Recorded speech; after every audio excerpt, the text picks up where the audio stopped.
Well, my name is Patrick Chauvel. I'm a war photographer.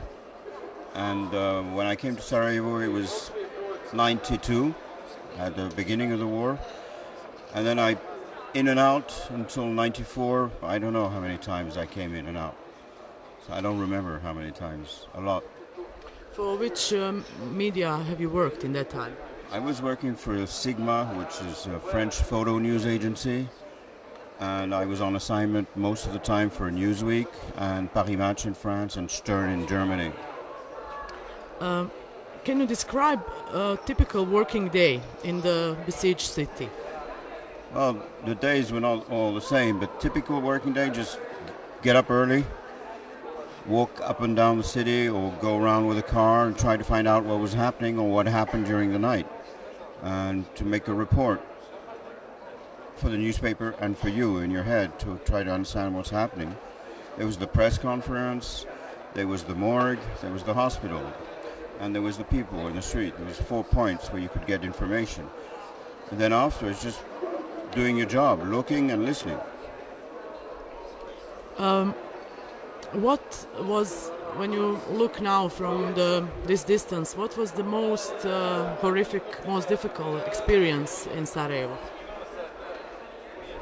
Well, the market was a terrible experience. When the rocket, the mortar hit the people on the market, that was really horrible, unbearable. The most horrible moment, people are laughing. See, it's peacetime. Of course. Have you made a story about that event for your media? Yes, of course. Yes. I covered the story. I was walking towards the market when the shells hit it. I was about 100 meters from it.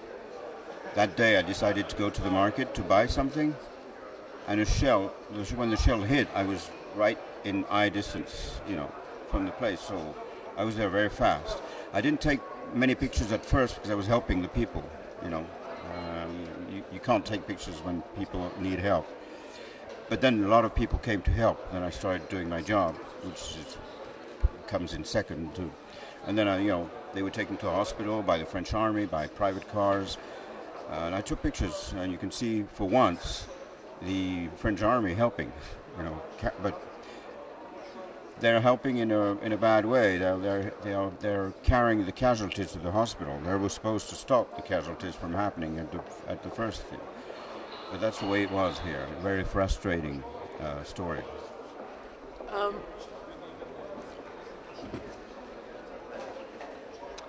What was the way you selected the stories? Did you follow only the news, or also looking for human stories, people stories from ordinary life?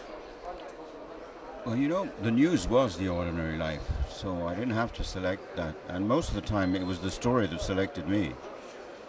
It happened everywhere and to everybody here. So when you say normal life, I mean, the fighters were normal people. The civilians were normal people. The doctor was a normal doctor. Everybody was normal, but the situation was not normal.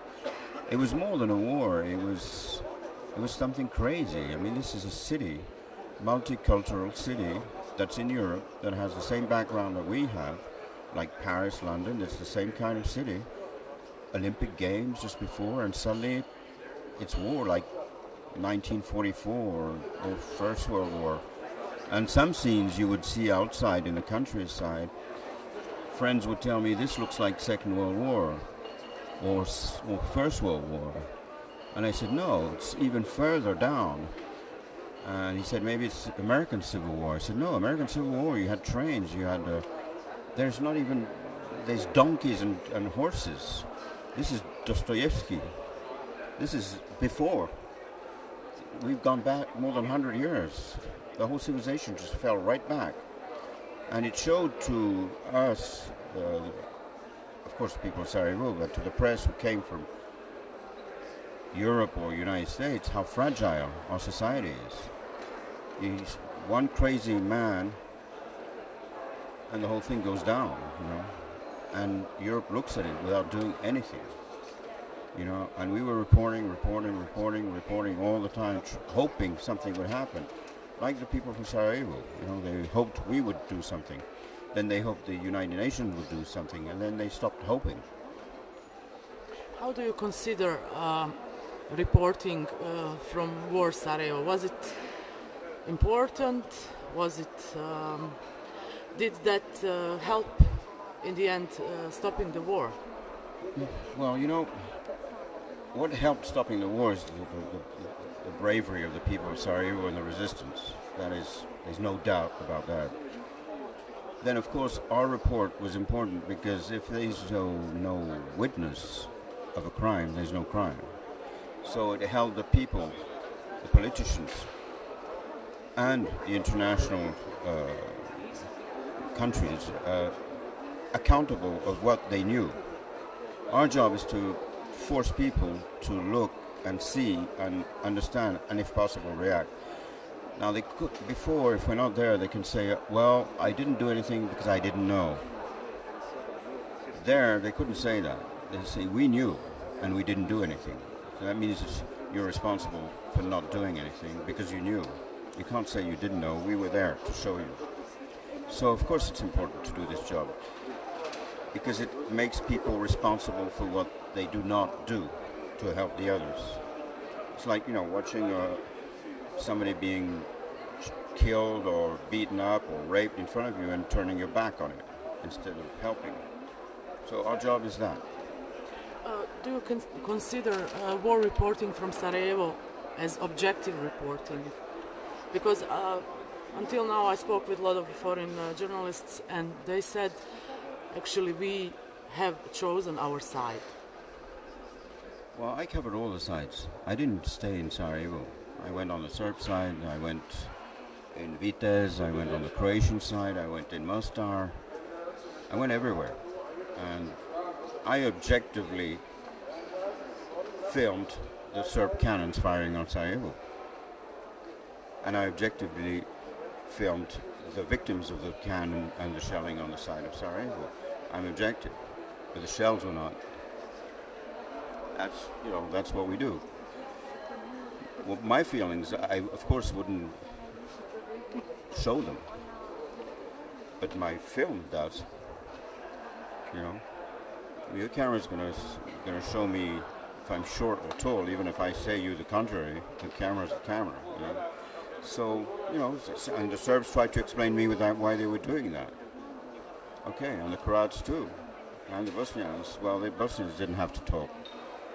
It was there, you know, but I did cover a massacre in Bratunac, you know, of civil Serbs, old people, women, raped and killed.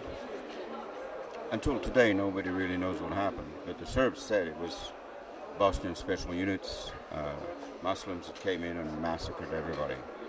It was the answer, you know. But I don't know. I couldn't verify in those days what was happening, so...